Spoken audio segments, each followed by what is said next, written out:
You ever wonder why some scenes look like a plain, ordinary scene, but some look really cinematic? Well, stick around because I'm going to show you exactly how to accomplish it.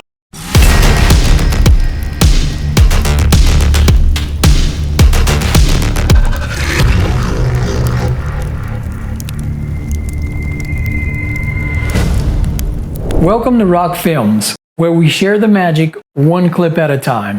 In this video, we're going to talk about lighting. So lighting is very important for creating that cinematic vision, right? Okay, so this is the scene that we're going to use. As you can see, it's just a basic sofa and it's a wide angle shot. So we're establishing the location. In this case, it's in a living room where we're watching TV or whatever. So the actor's going to come in this case, which is me, because I'm the only actor in this particular scene, right? So the basic idea is the character, the actor, is going to be coming into the room, sitting down and watching TV, and whatever happens, we don't know, right? It could lead into anything. He might see a news program come on with a psycho killer on the loose, which could set the scene for the horror flick that we're going to go into, right? But we want the scene to be cinematic in nature, right? And as you can see here, there's no lighting whatsoever, just the outside light coming in, and it just looks plain and boring, right? So even your camera angle makes a big difference. And we're also going to use different zoom levels and different angles, right? So as you've seen in the beginning, we started with the wide shot to establish where we are. And then we went to the medium shot, and now we're looking at the close-up shot. So we're going to use different zoom levels, and we're going to use different camera angles and heights as well to make the scene a little bit more interesting. So the first thing we need to do, of course, is light the scene. So right now it's like 5:23. It doesn't get dark till like 8 o'clock, and I want complete control of the lighting. So I'm going to wait till it gets dark to light the scene, but we're going to go through step by step each thing that I'm going to light the scene with, okay? So here's one of the things that we're going to be using to light the scene. This is actually going to be put on the computer desk, okay, for the wide angle shot. It's just going to show a little lighting in there. And it looks cool, right? It's some rocks piled up on each other. There's a light bulb inside. It's a little basket. And you could probably use this for a different type of scene too. As you can see, it's creating a warm effect on my face. Could be like a campfire type of lighting effect or something like that. So it's pretty cool. So we're going to use this. So this is one of the things we're going to use.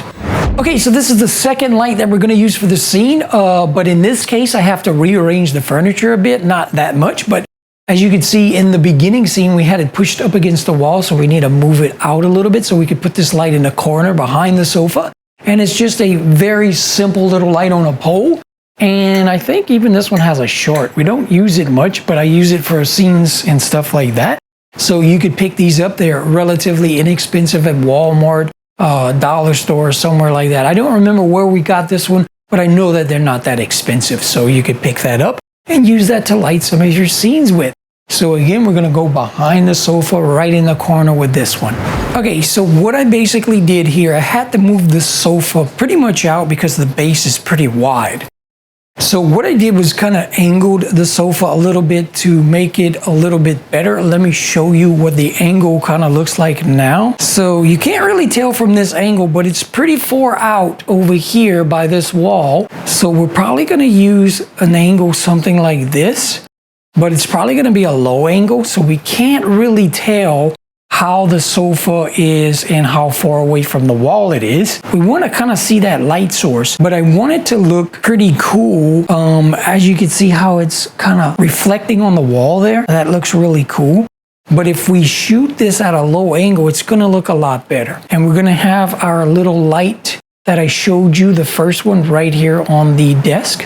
So that's going to be cool. So that's how we're going to light the sofa setup, okay? Just two basic lights, the little light on the desk and the light behind the sofa.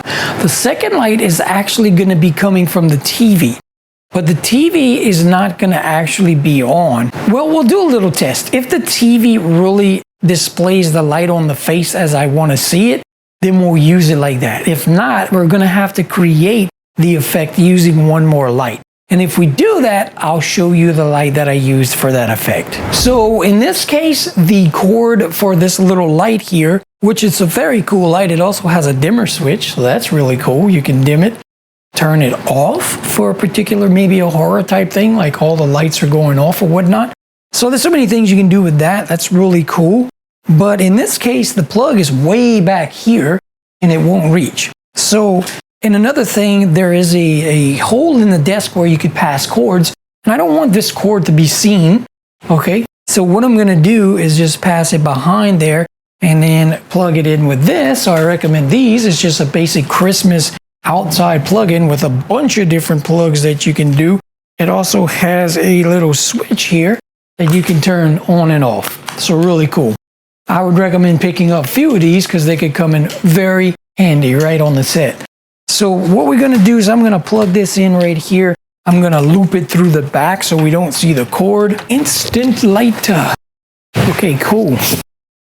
So this looks nice. All right, let's take a look and see what this looks like. So like I said, once it gets dark, we're gonna see how this looks. We may go ahead and add another light from in here, shining like through. We'll see. I don't know yet, but I might put another light over here in the hallway, like it's coming through the doorway, just to show like maybe this light's on, but it's actually not. And we'll just see what it looks like. If we add another light, I'll go ahead and show you what I did and how I set it up. Okay, so I have my camera off the tripod and I'm gonna show you some basic camera angles to pretty much like add some B-roll elements into your scene. So what I wanna do here is I want it to be out of focus and then come back into focus. And then we wanna just like show the light because I think the light looks cool. So we're gonna zoom in close to the desk and then zoom away, we'll see the light, then we'll pan over here and then we'll switch to the wide scene to go ahead and show the actor come in. And what I wanna do though is just show you how to move the camera a little bit so you can have an idea of how to kind of establish a shot and make it a little bit more interesting. So what I'm gonna do is I'm just gonna come in real close till the camera gets out of focus, like right here. And then I'm gonna pan up like this real slow, show the light, and then we'll cut to the other scene where you can see the actor come in, which will be the wide establishing shot. Okay, so that's how we're gonna show this in the opening shot, and then we're gonna switch to the wide scene so we can establish where the actor actually is. Okay guys, sorry about the sound difference here. I'm using my Yeti mic to do this overdub because there was a lot of static on my lapel mic for some reason. So what I had to do is I actually turned off this lamp and I used this little flashlight LED here. It's one of the ones you strap on your head. And it worked way better because the pole light was way too bright. And of course I didn't have any kind of dimmer to put on it. So this worked a lot better. And what I did was I found this material, which is really cool, kind of like a lace type of pattern. And when the light shines through the pattern up on the wall, it created this really cool light effect with some shadows and stuff. And I'll show you what that looks like with the light off. So as you can see, really cool, right? So another thing that I did was for in here, I used another small little LED to create a shadow on the sofa. And I actually used my Cowboy Studio light as a blocker. Just to create the shadow. But you could use like a cardboard box or something just to create like a flag or a shadow. You use it as a blocker. But that's how I created that shadow inside, as you can see on the sofa. You can see also the reflection in the TV, so that looked pretty cool. But there's my shadow right there on the sofa. Okay, so we're going to take a look at the final in a moment here. But first, we're going to look at the scene one more time before how it looked with no lighting. Now, keep in mind, guys, there's a few more elements that you need to put in place to make it really cinematic looking. And that is music, sound effects, and I always apply a LUT, a movie look, to my videos to make them more cinematic. So let's have a look at the before. Okay, and now let's watch the little mini movie.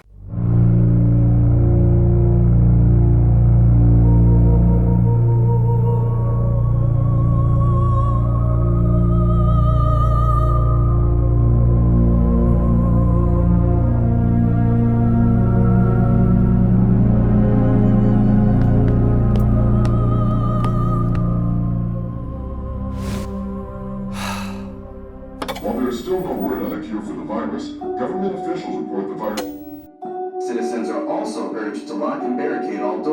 windows, and any other point of entry. Riots nationwide are prompting the local government to declare martial law.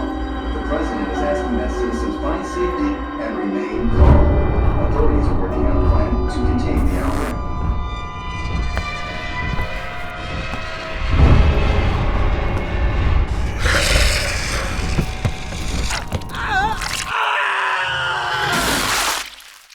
That's the angle.